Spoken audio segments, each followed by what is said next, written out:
आपको क्या लगता है, उत्तराखंड भाजपा में सब कुछ ठीक चल रहा है? अगर पार्टी के नेताओं से सवाल पूछेंगे, तो जवाब आएगा बिल्कुल ठीक चल रहा है। संगठन मजबूत है, सरकार भी बढ़िया चल रही है।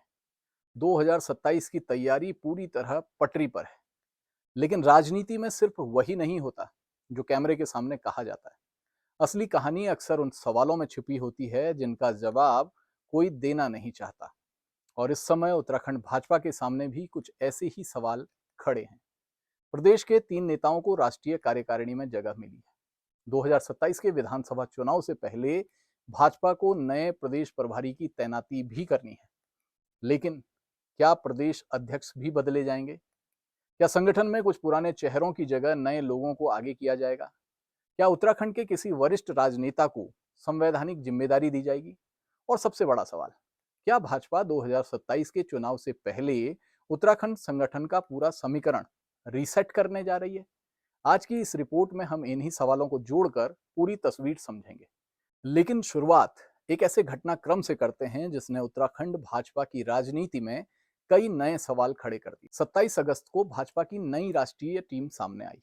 और उत्तराखंड के लिए छोटी खबर नहीं थी, क्योंकि उत्तराखंड से 3 नेताओं को राष्ट्रीय संगठन में महत्वपूर्ण जिम्मेदारी मिली। पूर्व मुख्यमंत्री तीरथ सिंह रावत को राष्ट्रीय उपाध्यक्ष बनाया गया। अनिल बलूनी को फिर से राष्ट्रीय मीडिया संयोजक की जिम्मेदारी मिली। और आलोक भट्ट को सोशल मीडिया सह संयोजक की जिम्मेदारी मिली। यानी राष्ट्रीय भाजपा में उत्तराखंड की मौजूदगी बढ़ी। लेकिन राजनीति में सवाल सिर्फ यह नहीं होता कि किसे जगह मिली, सवाल यह भी होता है कि किसे जगह नहीं मिली। और यहीं से कहानी दिलचस्प होती है। दुष्यंत गौतम, जो उत्तराखंड भाजपा के प्रदेश प्रभारी थे, नई राष्ट्रीय टीम में जगह नहीं बना पाए। अब उत्तराखंड को नया प्रभारी कौन मिलता है? ये महज संगठनात्मक नियुक्ति नहीं होगी। 2027 की चुनावी रणनीति में प्रदेश प्रभारी की भूमिका बेहद महत्वपूर्ण होने वाली है, क्योंकि अब भाजपा को बूथ से लेकर टिकट तक हर स्तर पर चुनावी मशीनरी तैयार करनी है। और नए प्रभारी के आने का मतलब होगा नई रणनीति, नए समीकरण और संभव है कि संगठन में कुछ नए चेहरे। अब आते हैं उस सवाल पर जिस पर उत्तराखंड भाजपा के भीतर और बाहर सबसे ज्यादा चर्चा है। महेंद्र भट्ट, क्या चुनाव से पहले भाजपा प्रदेश अध्यक्ष बदलेगी? इस सवाल का सीधा जवाब फिलहाल किसी के पास नहीं। और महेंद्र भट्ट खुद भी अध्यक्ष पद से हटाए जाने की चर्चाओं को सोशल मीडिया की अफवाह बता चुके हैं। लेकिन एक बात तो है, महेंद्र भट्ट जुलाई 2022 से प्रदेश भाजपा अध्यक्ष हैं। 2025 में उन्हें दोबारा प्रदेश अध्यक्ष चुना गया। और अब उनका कार्यकाल इतना लंबा हो चुका है कि उनके नाम उत्तराखंड भाजपा के सबसे लंबे समय तक प्रदेश अध्यक्ष बने रहने का रिकॉर्ड बन चुका है। लेकिन बीच बीच में उनकी फिसलती जुबान पार्टी की परेशानी भी बढ़ाती रहती है। तो सवाल उठता है, जब 2027 का विधानसभा चुनाव सामने है, तब क्या भाजपा उसी चेहरे के साथ चुनाव में जाएगी, या फिर पार्टी ये मानेगी कि अब संगठन में नई ऊर्जा और नया चेहरा चाहिए? यही वो जगह है जहां से दो बिल्कुल अलग अलग संभावनाएं निकलती हैं। पहली, महेंद्र भट्ट को ही 2027 तक बनाए रखा जाए, क्योंकि वो संगठन को अच्छी तरह जानते हैं।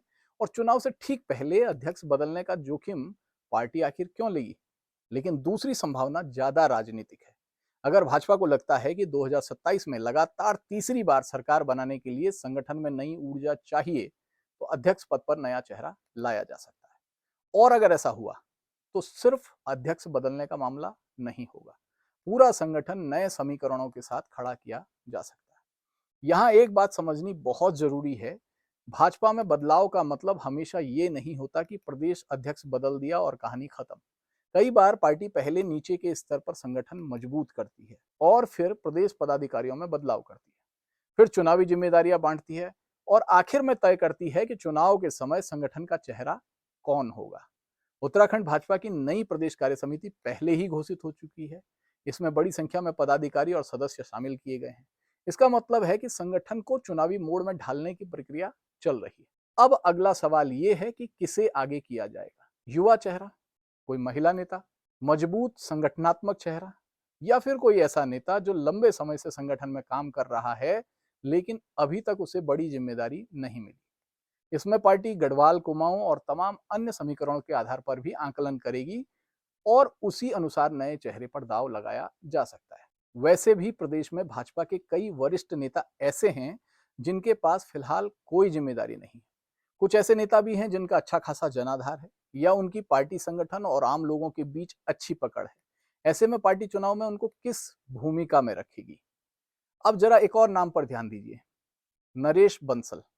पिछली राष्ट्रीय टीम में महत्वपूर्ण भूमिका निभाने वाले नरेश बंसल को इस बार राष्ट्रीय टीम में जगह नहीं मिली और उनकी राज्यसभा सदस्यता का कार्यकाल भी नवंबर 2026 में समाप्त होने वाला है। अब सवाल ये है कि आगे उनकी भूमिका क्या होगी? क्या उन्हें प्रदेश संगठन में बड़ी जिम्मेदारी दी जाएगी? क्या चुनावी प्रबंधन में लगाया जाएगा या पार्टी कोई दूसरी जिम्मेदारी उनके लिए सोच रही है? लेकिन एक बात तय है, भाजपा अपने पुराने और अनुभवी संगठनात्मक नेताओं को बिना भूमिका के छोड़ने वाली पार्टी तो नहीं है। इसलिए आने वाले महीनों में नरेश बंसल की भूमिका पर भी नजर रखनी होगी। अब आते हैं पूर्व मुख्यमंत्री तीरथ सिंह रावत पर, संगठन के पुराने कार्यकर्ता और अब भाजपा के राष्ट्रीय उपाध्यक्ष। ये नियुक्ति सिर्फ एक पद नहीं है, क्योंकि भाजपा ने उन्हें राष्ट्रीय संगठन में वापस महत्वपूर्ण जिम्मेदारी दी है। इसका मतलब है कि उत्तराखंड में उन्हें फिलहाल कोई भूमिका नहीं मिलने जा रही है। लेकिन इतना जरूर है कि तीरथ सिंह रावत की राजनीतिक सक्रियता अब राष्ट्रीय स्तर पर बढ़ेगी और उत्तराखंड की राजनीति में इसका असर होना स्वाभाविक है, खासकर तब जब भाजपा 2027 में गढ़वाल और पहाड़ी क्षेत्रों के राजनीतिक समीकरणों को लेकर गंभीरता से काम कर रही होगी। अब एक और चर्चा पर बात करते हैं जिसको लेकर वक्त बेवक्त शोर होता रहता है। क्या उत्तराखंड के किसी बड़े भाजपा नेता को राज्यपाल बनाया जा सकता है? इसकी संभावना पिछले काफी समय से जताई जा रही है। भाजपा की राजनीति में ये बिल्कुल असामान्य भी नहीं है कि लंबे समय से संगठन या सरकार में काम कर चुके वरिष्ठ नेताओं को बाद में संवैधानिक जिम्मेदारियां दी जाए। इसलिए आने वाले समय में किसी वरिष्ठ उत्तराखंडी नेता को राज्यपाल भी बनाया जा सकता है। लेकिन इन तमाम बदलावों के पीछे भाजपा का असली लक्ष्य क्या है? 2027, क्योंकि सरकार बनाने से ज्यादा मुश्किल काम है लगातार तीसरी बार सरकार बनाना। 2022 में भाजपा ने 70 में से 47 सीटें जीती थी और अब 2027 में उसके सामने एंटी इनकम्बेंसी, स्थानीय स्तर पर असंतोष, विधायकों का प्रदर्शन, टिकट की दावेदारी और विपक्ष की रणनीति जैसे कई अहम सवाल होंगे और यहीं पर संगठन का रोल सबसे ज्यादा महत्वपूर्ण हो जाता है। अगर किसी विधायक के खिलाफ स्थानीय स्तर पर नाराजगी है तो पार्टी क्या करेगी? क्या टिकट काटेगी? क्या चेहरा बदलेगी? क्या सीट पर नया संगठनात्मक प्रभारी लाया जाएगा? इन सवालों का जवाब संगठन की नई संरचना तय करेगी। यानी प्रदेश अध्यक्ष सिर्फ एक पद नहीं है, उसके साथ 70 सीटों का चुनावी गणित भी जुड़ा हुआ है। तो क्या महेंद्र भट्ट की छुट्टी तय है?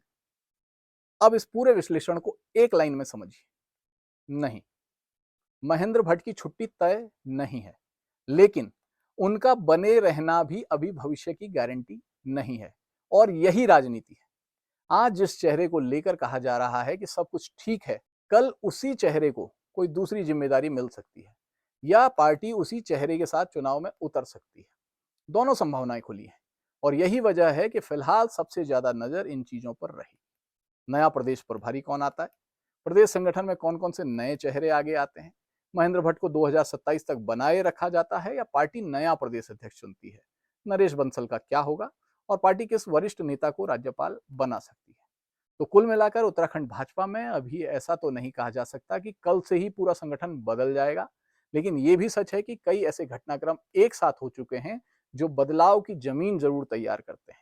राष्ट्रीय भाजपा की नई टीम बन चुकी है, उत्तराखंड के 3 नेताओं को राष्ट्रीय जिम्मेदारी मिल चुकी है, उत्तराखंड के प्रदेश प्रभारी को हटा दिया गया है, नरेश बंसल राष्ट्रीय टीम से बाहर हैं, प्रदेश संगठन की नई कार्य समिति बन चुकी है, महेंद्र भट्ट का कार्यकाल लंबा हो चुका है और सामने है 2027 का विधानसभा चुनाव।